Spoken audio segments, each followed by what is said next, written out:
What's up? It's Mikey from Mallory Knox, and we're about to go through our tattoos with you.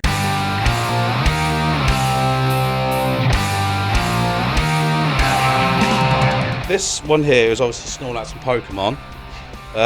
Kind of represents me quite well because I am the loudest snorer in the entire world, apparently. I can confirm this. We've lived it. They have.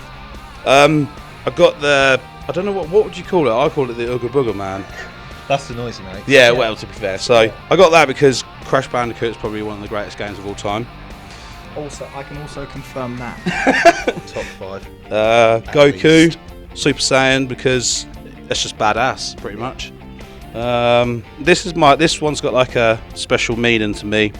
I like to tell a lot of people that it was because I had a horse and it only had 2 legs, but it's actually just a random song that me and Sam made up when we were quite drunk one day. Yeah, we were demoing some songs very early on in Mallory Knox, and Dave, to anyone that knows Dave, I'm about to introduce you to Dave, when he has too much sugar, he turns into an absolute moron? Legend, I'd say. Legendary moron, Idiot. Somewhere in between. An idiot. And he went into the booth and decided to, on the spot, record possibly one of the greatest songs I've ever heard. We've never released it because it's absurd, but I've got the SoundCloud link, so I can send it to you if you want. Oh, here. I'm not entirely, well, it's just a random lady, pretty much. But I wanted It's a space to fill, isn't it? Yeah. Well, I kind of wanted to go for something a bit more old school, and then I got our good friends in. Almost Angel's Tattoo Studio. I don't know, what's the voice about? I don't know. I thought you were dropping it. Fair enough. We know someone with a tattoo shop. Yeah. There you go. There you go. Yeah, and he just designed this, and I was like, yep, that's exactly what I wanted to go for, essentially. This one was freehand here, and it's obviously got a drumstick going right down the middle there, so because I play the drums. So It's funny about drummers. They always have to have drumsticks tattooed on them at some point.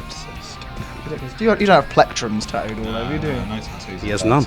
I do unfortunately have an old school microphone, which makes me sound like a right ass. Hypocrite now. Yeah. But you know, it was my first tattoo. To be fair, this was my first piece, Pride and Joy. I was absolutely terrified at the time. First person in my family to get tattooed, actually. So that was a fun few months. But now they're over it. So I've got lots more, which is great. I like to call this arm my music arm. This is the Queen of Diamonds. She appears a couple of times throughout our discography. I like the fact that she's there. She's sort of started off what I like to think is going to be a really nice sleeve. I just haven't had the time to get it finished yet. This side I like to call my travelling sleeve. I love to explore the world a little bit when we get the opportunity. I have every intention of getting the other side of the world on that arm. This is more of a discussion of the tattoos I want to get rather than the tattoos I do have. That sort of represents my Buddha represents the time I spent in Southeast Asia. Loved that. Great place. Go there. Wolf Independence.